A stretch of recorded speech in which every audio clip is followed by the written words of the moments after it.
Hello, this is my presentation on educational issues covered by the media. My name is Shevan Howard. I am the International Baccalaureate Coordinator at Martin Luther King Jr. Middle Schools in Atlanta Public Schools. I arrived in the field of education through a non-traditional route. I taught on a provisional certification for a few years before I earned a master's degree in middle grade education. I taught mathematics for 11 years to 6th, 7th, and 8th graders, both in Atlanta Public Schools and DeKalb County Schools. The educational issue that I will be taking a look at is high-stake testing. Through my research, it seems like the media stance on this position or this issue is that there needs to be different methods of assessing students and not just high-stake testing. Research evidence show that there's a focus on the content covered and test preparation rather than deep improvement for instructional practices when it comes to high-stake testing. Data from high-stake tests are useful for policymakers when assessing schools and systems, but is insufficient for individual level of accountability and provide meager information for instructional guidance. Additionally, the test itself rely on easy-to-score questions that only measure the basic skills and recall and not higher-order thinking skills. The content of the test had effectively become the learning goals of the students.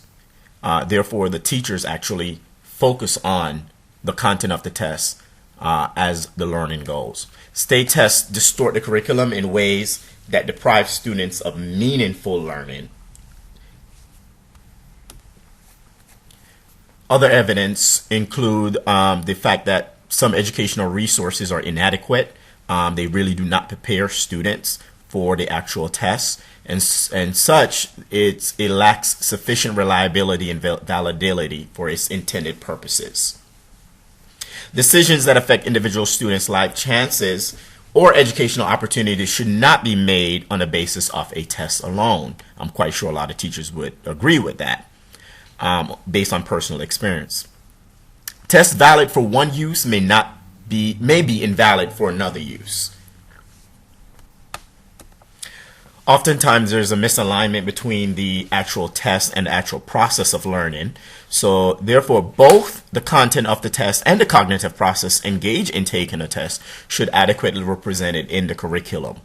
Teachers believe that the standardized tests cause younger students to experience stress, burnout, fatigue, physical illness, misbehavior, psychological distress, increased dropout rates, retention in grade, and increased enrollment in GED programs are all evidence of high-stake testing. In analyzing the research, I've noted that most of the research came from an interpretivism point of view or paradigm. Recognizing that there's an intersubjectivity of the educational process or research, understanding the people perspective, people understand the reality in different ways. They looked at it from a more cultural perspective. It was more of a qualitative significance. I noted that a lot of the research stated that came from teachers' perspective of the effects that these high-stake testing had on students. Making sense of the data that was collected. That's another thing that I noted in a lot of the research, that there was a broader educational, social, or historic context when researchers analyzed the data that they collected. My personal stance comes from the postmodernism, post-colonialism point of view. We need to challenge the universality of these high-stake testing and question whether or not these fundamental knowledge of administration and management of these schools are being run in the correct way. We need to also look at it from the transformative paradigm, because we actually look at education from a Western point of view in the United States, where we have many different cultures and cultures within cultures.